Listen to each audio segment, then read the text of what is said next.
here's what we can't figure out. If Ralph Northam simply ran on Terry McAuliffe's legacy and wrapped himself in the McAuliffe agenda for a second term, he would be up by 10. If McAuliffe was running for re-election, he would win by 13 points. Instead, they're going to lose. Joining us now, Governor McAuliffe. How did this happen? Well, John, good morning. It's an honor to be with you. Well, if you wake up this morning, 3 new polls out. Quinnipiac, Ralph up 9. Wasson, Ralph up 6. Emerson, Ralph up 3. So every poll now has us up. You and I got a little dinner on this little thing. I mean, yep. But in fairness, Ralph, I spent all weekend traveling with him. I think I knocked out 13 events around the Commonwealth. Huge crowds. I mean, John, we were on Saturday night up in Northern Virginia, 250 people, 2 hours outside in a rainstorm. Poor Eddie, he does an event in Springfield with Governor Hogan. 50 people show up. Half of them were staff. I mean, he embarrassed Maryland. Larry Hogan had to go back saying, my goodness, what an embarrassing state Virginia is. We're going to win. Every speech Ralph gives, I'm going to continue on what Terry McAuliffe has done. Every single speech he gives. Okay, so why aren't you in any of his ads?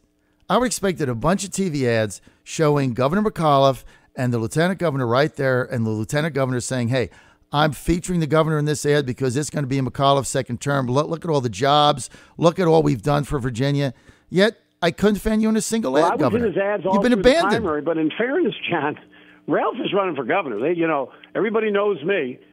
This is Ralph's turn. I mean, this is about Ralph taking the state forward. And, I think that's the important thing. Ralph spoke to camera, talked about what he wanted to do. But, listen, we're going to win this thing. We're going to sweep. I predicted that. But, John, this weekend, listen to this. We knocked on 580,000 doors this weekend. Mm-hmm. That exceeds what was done in the presidential years. I've never seen anything like it. I mean, I opened up a headquarters in McLean. There were 100 people in the parking lot who could not even get in to see me speak because the room was full. No matter where we went. I mean, literally, Ed's big campaign event was in Springfield with George Allen, Governor Hogan, Jill Vogel, the whole ticket. 50 people in a parking lot. Half of them were 25 people showed up. I mean, you want to talk about no excitement. And he won't bring Trump in. No, I've said all along, if I were his advisor, I would have brought Trump in. Sure. Because he's trying to slice and dice. Oh, I want to be with Trump, but I'm embarrassed to bring the president in. And so here's the president, spent every weekend, twice a weekend, going out to Virginia to play golf, and he wouldn't do one single event for Ed Gillespie. Yeah, you're right. What does that tell you? Rope-a-dope. And annoying. Awful. Taking Trump voters for granted, thinking they're going to turn out, and he wouldn't do an event with him. He wouldn't even mention his name. He doesn't even like the guy. Okay, that's the bottom line. That's reality. And so you were on your way to as a strategist, and I've said this publicly, he should have. You're not going to, John. You've been in this a long time. Yes. Voters are smart. Yes. They're not into rope-a-dope. You're exactly right. You're either with our guy or you're not. Right. And I would have argued early, bring him in, motivate the base, and move from there. So here's what happened. So you're 100% spot on up until a week ago. So the Latino Victory Fund and that despicable black pickup truck ad that, by the way, you were the only Democrat who disavowed it and blasted it, by the way, as soon as it came out. That's why we call you Governor McGenius, right? So that ad did more to galvanize Trump voters in 5 days than Gillespie could do in 12 months. Well, first of all, the ad was horrible. As soon as I saw it, I said, take it down. It's just not. And listen, it was not done by Ralph's campaign. Let's be clear. You got outside groups who, get into politics and they run their ads. But it was totally inappropriate. I said that from day one. But, also, John, as you and I have talked about before, Ed's ads were disgraceful. To put folks who he pretended were from Virginia in some gang that really were from an El Salvador prison who weren't even in MS-13, that was racist, bigoted. These ads, he does the ads on the restoration, John. As you know, better than anybody, 40 states, Ed Gillespie could not even run that ad. It is automatic. You get your rights back. No questions asked. When you're done with your sentence, you get your rights back. In fact, in 2 states, you vote while you're in jail, and I think it's Vermont and Maine. 14 states, you vote the second you walk out. the remaining states out, done with probation parole. That's where I put Virginia. 40 states had already done it. I made Virginia the 41st state. And to run this ad that somehow that Ralph Northam, who is a pediatric neurologist who runs a children's hospice clinic, is somehow siding with pedophiles is outrageous. But, that's the world we live in today. People aren't going to buy it. Just as I think people were enraged over the Latino ad, I will tell you likewise, John, they're furious on sanctuary cities. We don't have them. In Virginia, they're not allowed by law. I don't even talk about it because they're not allowed by law. So, I don't have time to waste time on nonsense. It's not allowed.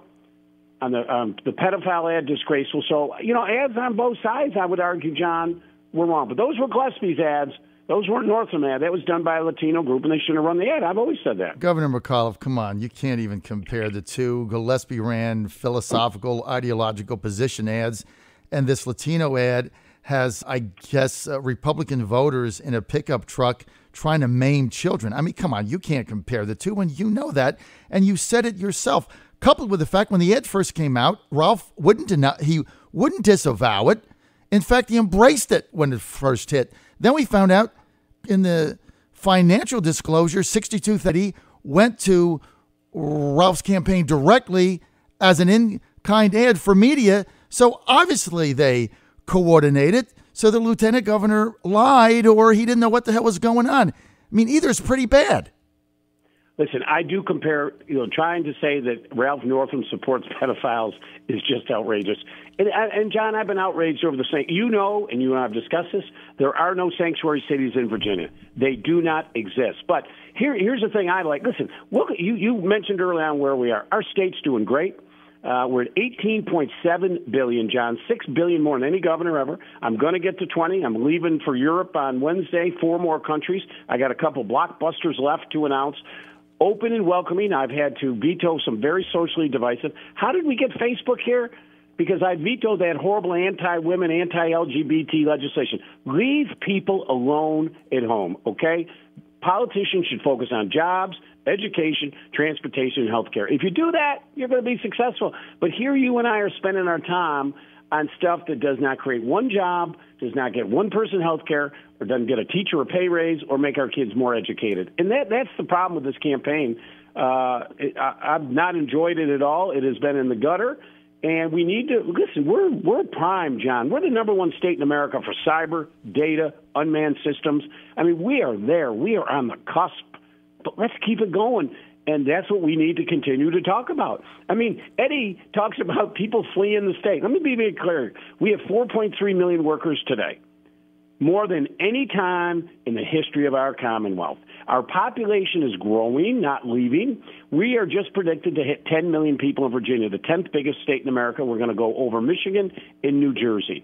Contrary to Eddie Gillespie, who has literally dumbed down this election, who has run down our state from day one, he has trashed our state. We are a great state.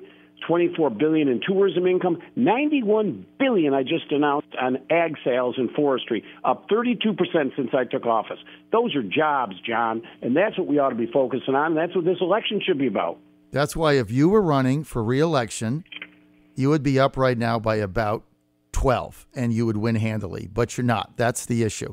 So let me just ask you this. You go back, Governor McAuliffe, to sanctuary cities, and you say they don't exist in Virginia. Then why did the lieutenant governor changed his position on sanctuary cities 4 times in 4 consecutive days with 4 different positions? If they don't exist, he would simply say, wait, they don't exist. First, he was for them. Then he was not for them. Then he was kind of for them. Then I don't know what he is. I mean, if what you're saying is true, why does he constantly change his position? And by the way, your former colleague, Howard Dean, your friend, Howard Dean, who founded Democracy for America, they abandoned Ralph's campaign and they called him in an open letter to their supporters. You know what they said? They said he was without any courage. So I don't even want to say that word that they said about him. So how do you respond to that? Well, first of all, get your facts right on Howard Dean. Howard Dean came out and disavowed the group and called him a disgrace and a joke. So please don't use Howard Dean. Go Google that. You will find that he came out and attacked him viciously. So Fact one, wrong, John. Got to get your facts right with me. Wrong. Number two, what Ralph was, first of all, this is an absolute distraction because they're not allowed. Why I vetoed that bill. And the reason I vetoed it was it had no impact. We are not allowed to have sanctuary cities in Virginia. They're not allowed. And then they were asking Ralph if a city tried to do it, he would stop it because it's illegal. We can't have them, plain and simple. Here's how it works in Virginia. If you have someone in one of our jails and they're about to be released and they're under a detainer, we notify ICE and we give them a notice, 10-day notice. They have the right to come pick that individual up. If they don't pick them up, we are not allowed to hold that prisoner any longer. That's just the fact. Now, if ICE would do their job, and if they wanted somebody, they ought to get down here, pick that person up, and deport them or do whatever they're going to do. That's not the state of Virginia's problem. We notify. Their requirement is they come get them. We are not allowed. In fact, Sheriff Wade, had to pay a penalty of like $25,000. They got sued, and he had to pay. The jail had to pay $25,000 because they kept someone after their release date. So every sheriff in Virginia is not going to go near this because it could bankrupt them. So, that's just the facts, John. All right. So I don't know why then Ralph simply didn't say what you had just said. That's all he had to say is, look, they're illegal in Virginia. They don't exist. And I would have to veto it if it came on my desk because they're illegal. He didn't say that. He changed his position on that several times. Now, speaking of the sheriffs, Governor Terry McAuliffe, why did you cancel your annual meeting with the Virginia Sheriff's Association? Whoa. Didn't cancel the annual meeting. Let me be clear. I just went down and got the award from the sheriffs at the annual meeting as the greatest governor for sheriffs in the history of Virginia. I gave them 2 pay raises. I've done a compression pay raise. When the Republicans, I had an interesting bill last year. I had the Republicans, I had the right wing, and the ACLU after me because of license plate readers.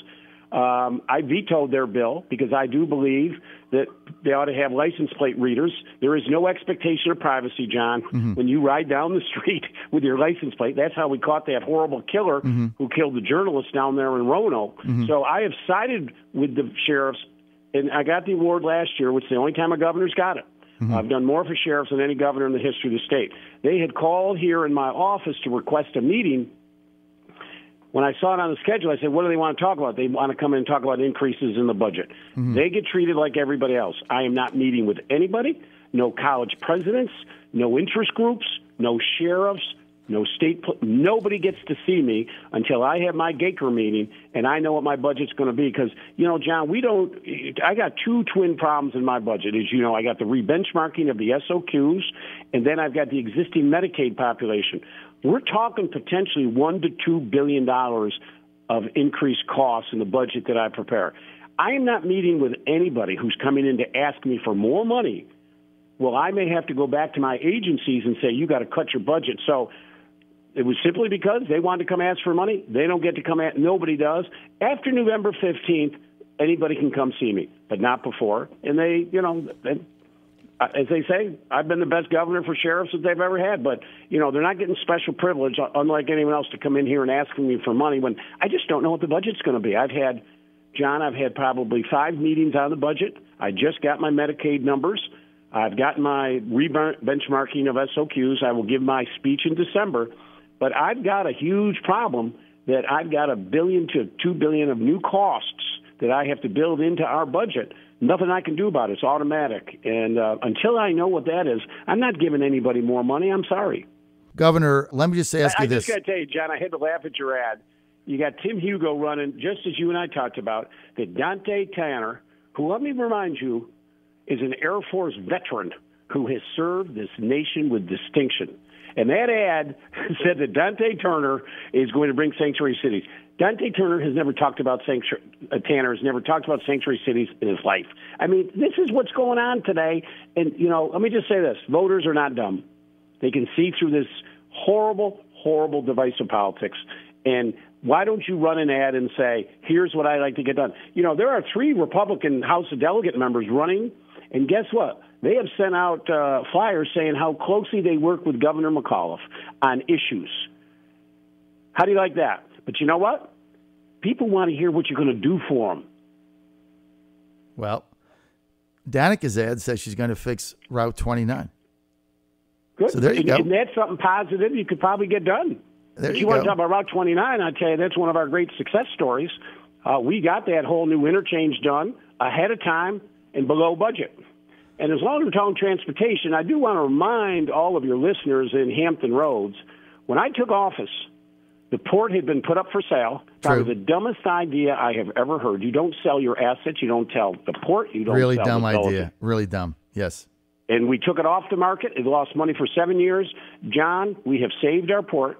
3.5 years of profitability. Right. We now have the most containers. We now compete against the biggest ports in the world. I mean, one of our success stories, and Ralph was right there with me with Aubrey Lane, is we saved our port, and that is a huge economic driver. You know, I had to change the board.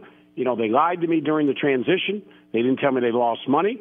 They didn't tell me they weren't meeting their bond debt covenants. I don't tolerate that. We changed everything. We invested money, and now our port is a crown jewel of Virginia. Just remember 4 years ago today, John, this asset was put up for sale and was losing money. Well, look, that's another great success story, and Ralph Northam was right there with me. I know this is all the things you're going to be able to say when you're campaigning for president in Iowa, but I don't know how you're going to spin the fact that you couldn't hold a state with your protege. I mean, what are you going to tell the voters of Iowa when you talk about the Virginia economic miracle in New Hampshire? And then they were like, well, let me ask you something, Governor. How did the other guy win then? How are you going to spin this? I think I'm going to be able to forget about, we're not going to talk 2020, but I'm going to be able to stand on stage tomorrow night, and I'm going to introduce the 73rd governor of the Commonwealth of Virginia. I know you're going to be over there with Eddie and your 20 people, and we are going to be rocking George Mason. The bars are going to be flowing, and I'm going to be on stage dancing. And just take the 3 polls today. Quinnipiac up 9, Wasson up 6, Emerson up 3. Huge crowds, 580,000 doors knocked on, John.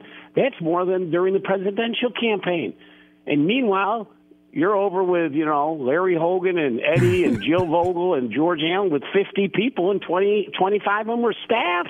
Well, I mean, you want to talk about no enthusiasm? What an embarrassment. Just go to Twitter. They got pictures of it up. I would have canceled it and said I'm not embarrassing myself in public like this. I could have went to his Marco Rubio rally and talked about amnesty, but that day I had to be at the dentist. Much better decision. All right, I've only got a minute. Donna Brazile, what's going on? You were the chairman of the Democratic National Committee. I saw you on TV a million times. She says the whole thing was rigged for your pal Yeah, Clinton. I saw last. What's the deal? She came out yesterday and said it wasn't rigged. But let me tell you this: I'm not spending 1 ounce of my energy on Donna Brazile or what happened in the 2016 election. I could care less. Do you think discussing Donna Brazile or her book is going to help one Virginian get health care or get a job? Absolutely not. I am focused. That's why we've been successful, John. That ain't my issue. I'm talking about Virginia. We live in the greatest state in the greatest nation on earth. Also, what we have done for veterans, #1 state in America for veterans, #1 state in America for our active duty. We have leaned in on these issues, first state to end veteran homelessness, the leadership issues that we've taken to provide veterans opportunity to get gainful employment. No other state's doing it, John. I mean, boom, boom, boom, boom. That's what's happened in 4 years. It has been a renaissance. We're rocking. You put Ralph in there, we're going to keep this train moving. This thing is a locomotive on fire. Okay, we got to make a final bet. Yes, sir. Now, we already bet on the gubernatorial. Yeah, we already got that bet. You already owe me the dinner at the mansion. We're going to do that in December. So we got that going. But our third bet is how many seats will the Democrats win in the House? Whoever is closer wins.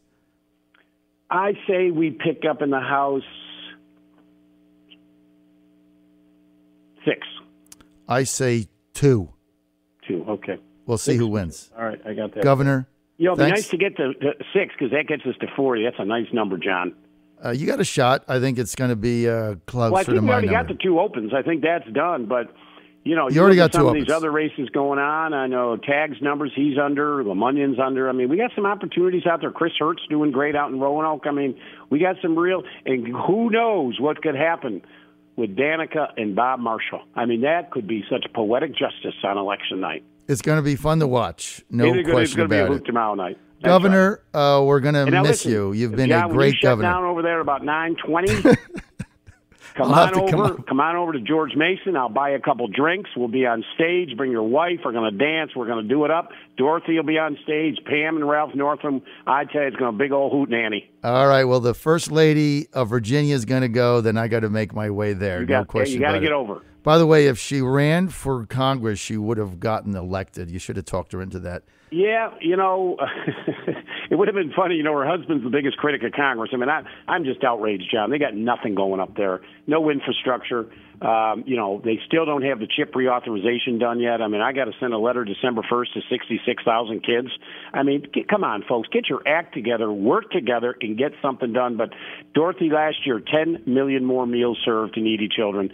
These kids can't learn, John, if they're hungry, and that has been one of Dorothy's great accomplishments. So I thank you for saying that. You should have taken my advice. Governor, we're out of time. You're going to be missed. All right, we'll see you tomorrow night. See you about 9:30. All right, sir. John Fredericks Radio Network. Governor McAuliffe predicting victory for Ralph Northam.